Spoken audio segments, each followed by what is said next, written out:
Hey guys, how's it going? I'm going to do a video today which will be about my music project, The Disciples of Zoldon, which was a project I was working on around about 2005, 2006, 2007, then finished up after that. This video is going to be doing a bit of a backstory, telling a bit of a story about how that project came to be, what it was all about, and the reason why I'm doing this video now is that after a 10-year break, after the year 2007, 2008, and basically doing no music whatsoever for a decade, even though I am a musician, I've decided to actually reboot the project and actually bring it back, and I'm just trying to create a bit of an awareness about that and actually get in touch with people from back at that time who were into it, and maybe new people who might like the project or into metal. Before we go into the story that I'm going to be telling this video, I just want to talk about a few different areas of the internet where you can sort of find out a bit more about this. So if you're on Facebook, I'd really love it if you guys checked out my page. If you just type in The Disciples of Zoldon, there'll be a link in the video description for Facebook, and check out my page. Hopefully like or share if you're into it. But on this page you can see a little bit of about what we've done in the past, but more importantly, that's where I'm going to be posting information about the project in future. Very importantly, if you look at the side where it says About, there's a link to my Google Drive folder right here, and that is going to get you to, and you can check on the video description of this YouTube video as well. That's going to get you to my Google Drive folder here, which is public. You can go into this, and there are 5 different folders for different albums that have been done by the Disciples of Zoldon. This one here I've marked number 1, War and Peace and Happiness. This is the original, first album, which was really what the project was all about, and I really recommend that one if you want to sort of see what the original inspiration for the project was. But the time where we took it the most seriously was this one, number 4, Blackened Theological Tome, was the album that I spent the most time on, put the most work into, and it was the most successful in terms of getting, quite a few hundred people over the internet to listen to it and so forth. So that's how you can sort of see where all this is, but I'm going to be going into the story version of this and sort of explaining what this was all about. Okay, so way back in 2005, I mean, I must have been 22, 23 at that time in my life. My buddy Jono was studying at the School of Audio Engineering in Auckland, New Zealand, and one of his assignments, or many of his assignments, were to record people and record bands, because he knew that I had been in a band in high school and I played the guitar, and my other friend Logan had been in a band with me, and we were musicians. He basically got us to come through into the studio, and this is like a school studio, effectively. It's not like a dedicated professional studio for actually doing a lot of work, but for teaching people. And we laid out some songs at the time, which were hard rock songs, sort of metal songs, and that helped him to do his assessments and his assignments, and we had a bit of fun doing it at the time. Now, there was one night where I was at the recording studio, and I'm singing the lines to the song. And when I say singing, I mean like la la la la singing with the microphone in front of me as a vocalist.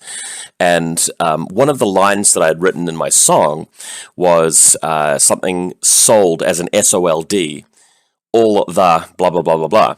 And I went to deliver the take and sing the line, but I fucked it up, and I messed it up, and I got the line wrong. And our friend Andrew was hanging out with us. One of the other students at the school said, hey, it sounds like he's saying the word Zoldon, as in Zoldon, which is not a real word in the English language. And the joke that he made at the time was that, ha ha ha, it sounds like that would be the name of the god of heavy metal. And the reason why I made that joke is because at the time, one of the things that characterized me was that I listened to only really hard-out extreme heavy metal bands, and that was one thing that characterized me. Everybody knew me as the guy that just liked heavy metal and was just getting into more and more extreme bands. And because I was the one in the studio singing, we all had a laugh, including me being the butt of that joke, that my delivery of this line came up with this word Zoldon, which sort of is evocative of the idea of there being a god of heavy metal. Also, funny thing about that is that we know from like Greek history, for example, that ancient societies would come up with a god who's sort of allocated to this particular thing. So you've got Ares as the god of war and Hades as the god of the underworld, blah blah blah. So it's just a funny idea in general that there can be a god of something. When you play war games, you can have the dice god, or there's the god of whatever it is. So you allocate this particular area for that. Anyway, we had a lot of fun with that. That was funny, but we forgot about the joke soon afterwards. A short while later, we're at our friend Jono's house because he's just sort of set up a bit of a home studio, got a little bit of equipment, some microphones and some software, and we were just there testing it out and goofing around, having some fun. And we were thinking, well, what can we do? What kind of little project can we make just to test the equipment, just to test the microphones and the presets and the software that we've got? So we thought, I know, we'll just do this extreme sort of metal song, and why don't we make it about this guy Zoldon, who we had a joke about at the studio the other day? So we made this this track. And I've still got it here on Windows Media Player. We made this track called Throne of Darkness, right? So I'm just going to be playing it in the background here really quietly.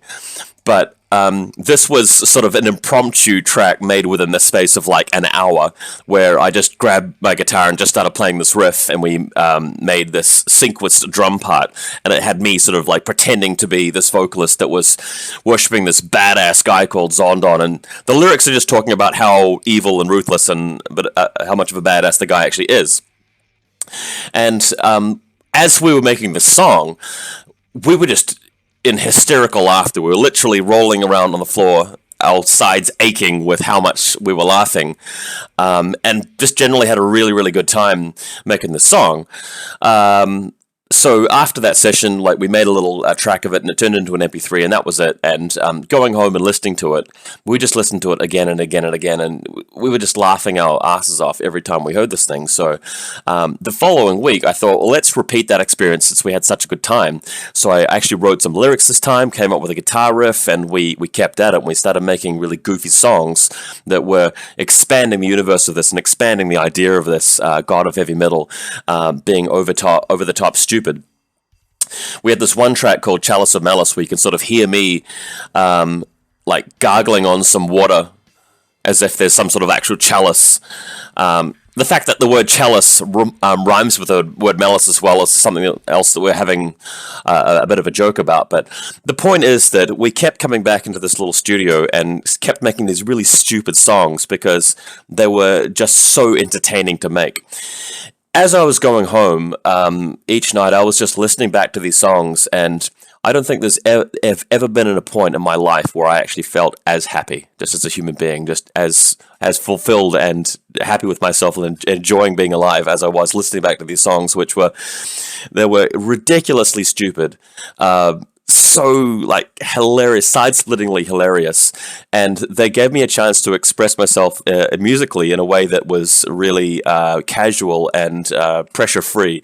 All the other times that I've been in a band, I took it so seriously, and every riff and lyric and line was just so important, and it was just this measurement of me, whereas this was another way of approaching it, which I just really loved. So we kept on doing it until we made this whole album of 10 songs. Partway through doing it, me and Logan were at the movies watching, back in the mid-2000s, a movie called The Incredibles, which is a Pixar movie about these superheroes. And the final scene of the movie before the credits start rolling, the heroes have just sort of come together, and there's this guy that bursts out of the ground in this massive drill called the Mole Man, and he's sort of been underground, and he declares a war on peace and happiness, which we thought was the funniest thing we ever heard. So we used that as the title of this album, because this fictional character Zoldon, that's the kind of thing you would do. He'd declare a war on peace and happiness, even though peace and happiness are these very abstract things that you can't really declare a solid war on. Elsewhere in the album, we'd watched the movie Conan the Barbarian, which is an old 80s action movie with Arnold Schwarzenegger and James Earl Jones, who did the voice of Darth Vader as well. A wonderful movie and very funny movie. And what we did was we sampled some of the voice lines, I think, on this track here. So we got James Earl Jones, the sample from the movie, and we just put it in some of the tracks, just because it's over the top, sort of fantasy and silly. Also, one of the more memorable tracks in this album is called "The Champion Korg," where Korg is actually a brand of musical equipment. You sometimes see a keyboard with the label Korg on it, K-O-R-G, and the word Korg, in the same way that Zoldon sounds like the god of heavy metal, the word Korg sounds like he's something from a fantasy movie. Conan the Barbarian worships a god called Crom, for example, so that kind of name seems very fantasy warrior-ish. So we made this track, which was basically about this fantasy warrior called Korg, and instead of going into battle with his sword, he's got this keyboard, so he's playing his keyboard during battle to defeat his enemies. And this track turned out to be one which amused a lot of people, not just us, after that. So this is an album called War and Peace and Happiness, back in 2005. You can actually download the MP3s for it and have a listen if you want to be entertained. The quality of the music is almost non-existent. There's no mastering or production whatsoever. Each track was done in its own session. We didn't come back and sort of edit it or fix the mistakes in the songs. We just left them there. So you got one track where the volume's going along, and suddenly you need a limiter because the actual wave file just goes through the roof. The audio just goes to the roof, and other tracks are quieter than others. We had one track where we actually recorded real drums in a studio. The rest of them are just a drum machine, sequence drums on the software. But this album was a really special time in my life. It was really entertaining to make, and I went back and listened to it so many times. And when we shared it with people around on the internet and so forth, a lot of people really got the joke. They really understood what was so hilariously funny about this, and it was, given that it was just a joke, it turned out to be kind of successful on that level. So this is a joke project. It's a satire. It's really a project that makes fun of other heavy metal bands. It makes fun of me, which I don't mind because I like sort of making fun of myself in on that level. But also at the time, we were listening to some heavy metal bands that were quite religious in nature. When you take a band like Metallica, so for example, Metallica is often quite secular. A lot of their lyrics are about like politics and about social commentary. But when you get to some of the European, Scandinavian bands, a lot of especially the black metal bands, a lot of them are very anti-religious, or very religious in the case of some Christian metal bands, which I was sort of into back in the day as in my early 20s. But a lot of those bands use religious themes for shock value in the same way that if you're making a horror movie, you may use blood and gore, or you may even use appeals to Satan or the devil or God or angels in your movie just because it makes it a bit more epic. And that's what a lot of bands were doing just for the sake of it. So this project, The Disciples of Zoldon, in a way is sort of poking fun at that. And that's something which we really liked. So after this project, that first album got done, I was just desperate to keep going with it because that was like my reason for living at the time. So we decided we'd go for another one called Recruit Them from the Tombs. And this time the album would be exploring a different aspect of the joke, so to speak. And in fantasy culture, the whole idea of the undead and stuff like that is a pretty common one, and we wanted to explore that and see how it related to Zoldon as, somebody who would probably want to have an army of undead soldiers fighting on his side. So that's what we ended up doing. Unfortunately, the album got through about 5 tracks before there was actually a bit of a falling out. I was working with Jono and Logan, and in particular, Jono was the one facilitating it for me, so really I was reliant on him to get this done. And, we had a bit of a falling out about how to do it, what to do, whether or not to do it, and this actually turned out to be an album which was cut short to only 5 tracks. Luckily, later on, we knitted things up and came to a compromise that allowed us to continue and do two more albums after that. But as far as the Scot, it was quite a fun album. It was, in terms of the music quality, it was a little bit of a step up from the previous one because we'd set the bar, so low at the floor that anything would have been better than that first album. One thing which we achieved, which was quite hilarious, is that we did a music video at one point where... and you can see this on YouTube if you type in "'Tis the Dead Ye Shall Dread" in YouTube, or if you just click on the link in my video description. And this has been sitting around for a while. I'm just going to play it, actually. because what we did is we took our Handycam and we went out to a cemetery in West Auckland and another cemetery in Central Auckland in Grafton, and we just filmed me walking around the cemetery with this like black cloak on, a little bit like Ku Klux Klan, but black. It wasn't really meant to be a reference to the KKK, because this project has nothing to do with that whatsoever. And also my mum lived on a rural sort of property where we had a lot of bush around. So we got some friends together. We sort of had a back of a car where we had the stereo plugged in, which was playing off the car stereo. And we just made this music video where we're pretending to be these really goofy disciples of Zoldon, so to speak, and walking around with like a really old book, as if, you know, I'm some sort of cult leader or something like that. So we actually managed to get this video onto national TV in New Zealand. There was a late night show on Friday nights called The Steel Mill, and I knew a guy there called Steve who was responsible for putting that show together.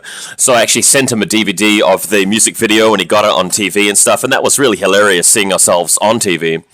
You guys could check this video out in your own time if you're interested, but at least that's one funny thing that came out of this particular album. So after that, it was still going strong. I mean, this was my passion for years. So the following year in 2006, we did one called Unto Thine Darkness, Death Doth Deliver, which is sort of like a reference to Shakespeare. It's a bastardization of Shakespeare, really. Shakespeare would be turning in his grave if he saw me use that combination of words. But this turned out to be an album that was a bit more serious in nature. The songs sort of string together and don't really tell much of a story, but there are some covers of other things like Final Fantasy music and Bach, but it's still very much in character. It's still very much about the worship of this fictional god, this fictional deity Zoldon, but the tone of the album is a bit more, it's a bit darker, and the production of the album is very, very weak, all things considered. We had one track which was super fast and some tracks which were super slow, but we kept the drum sound consistent across the whole lot, so the snare on the drum sounded like a real pop and a little like chopstick hitting the top of a frisbee or something like that. So in terms of the sound quality, this album was a bit of a dud, unfortunately. But we didn't really know what we were doing back then. We didn't have much experience with audio engineering and mixing and performance work sometimes. It was still just a drum machine that we were using. Still a fun album to listen to. I don't think that it's the kind of album that a lot of people sort of continue to listening to, but if you're a fan of this project, you probably want to check it out at some point. So we got that done in 2006, and then finally I managed to get this last album done called Black and Theological Tome. And at the time, because I was into extreme metal and I was practicing guitar like crazy, back when I was 15, I was practicing guitar 5 hours a day, and I was getting pretty good at it. So I decided to lock myself in a room with a metronome and get good again. And we went into the studio and ended up doing an album which sort of showed off where we'd got to at that point in terms of our ability. Or my ability, I guess my ability as a guitar player, and my buddy Logan's ability at helping me, you know, construct songs and edit them, and especially sequence drums, and my friend Jono's ability at mixing and mastering and recording. So we put our efforts together and we came up with an album that was actually quite polished. When I listen to it now, 10 years later, the mix is very abrasive. I mean, you can hear all the instruments individually, but it's very harsh. It's like putting my ears into a blender when I listen back to it. But at the time, it was quite a high achievement for being amateurs, so to speak, just doing something at home in a bedroom. So I spent quite a while sending CDs out to reviewers and talking about it on GarageBand at the time and on the internet and various different places and forums. And we got heaps of people into this thing. There's a website called Lastfm. I'm not too sure if you guys are familiar with it, and if you aren't, I recommend checking it out if you like listening to music on your PC. What it does is that it allows you to download an app which you can link up to something like Windows Media Player, and when you're listening to a song, so if I just chuck something on here, it'll basically just start scrobbling your song and actually uploading information about what you're listening to this website. And from there, you can actually see which songs you listen to quite a lot, and the website starts showing you what other people around you listen to and start recommending things to you. So one cool thing I thought about this is that it allowed me to track, who was listening to my music. And as you can imagine, only a very small fraction of the population actually has this app and actually bothers to use this website or even listens to their music on the computer at all. A lot of people just listen to music on CDs. So one thing I found from this is that something like 410 different people were listening to this album at one point, and that's only the fraction of people that there are listening to the album at all. So in my eyes, that was quite successful for just a small-time thing, a small-time amateur sort of thing. So there you go. So after that, sadly for me, but not so sadly for my friend Johnny, he decided to move to Sweden, and obviously I couldn't record with him anymore, so we called it quits. I got back into things like tabletop wargaming and playing computer games, and for 10 years, I didn't really even play guitar or create any music at all. There was one final year in 2008 after that where I started recording at home because I still had some musical ideas I liked and some concepts for songs. So I started recording in Audacity at home and just laying down some guitar riffs, but I didn't have any gear. I didn't have a digital audio workstation to use, so I made a few demos. You can listen to them if you want, but the quality of these it's non-existent. It's just basically mapping out where the vocals and the guitars and the drums would be if we recorded these songs. So the songwriting of these were really, really good for this this album, The Spiritual Geometry, which is going to be a follow-up album to Black and Theological Tome, but it never ended up getting produced and recorded properly. I might come back to it one day, but I doubt that. So where are we now? So 10 years have passed. I'm 33 years old now, and I've basically been doing tabletop wargaming and computer gaming and not much else with my private life in the last 10 years.